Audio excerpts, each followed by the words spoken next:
Hello everyone! Welcome back again to my YouTube channel. For today's video, paano ba mag-party live dito kay Pupo? So, para to sa mga baguhan na hindi pa alam kung paano nga ba mag-party live dito kay Pupo. So, kapag andito ka na sa account mo, pindutin mo yung live. Tapos, itap mo tong live. Tapos, ito yung lalabas. So, pindutin mo lang yung party.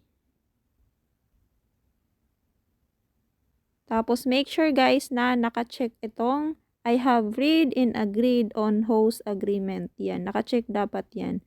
Tapos, mamili ka dito ng upuan, itong 4, 6, or 9. So, lagi kong pinipindot tong 9, ito, para lahat po makaupo, or 9 yung, or 8 yung upuan mo kasama ka is 9 lahat. Tapos, dito naman sa taas, yang hindi ka maka-live kapag wala kang piliin dyan. Dapat may piliin kang game, make friends, dancing, singing, or chatting. So, ikaw nang bahala kung alin ang gusto mo. Basta pumindot ka lang ng isa. So, pinili ko yan chatting. Tapos, pwede ka din maglagay ng kung ano, hello everyone, mga ganon dito. Ayan, welcome yung nilagay ko. Tapos, kung gusto mo naka-open yung cam, pindutin mo lang yung video.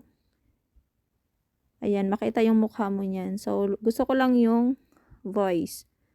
Yung hindi makita yung mukha ko. So, kapag okay na, itap mo na yung hold a party.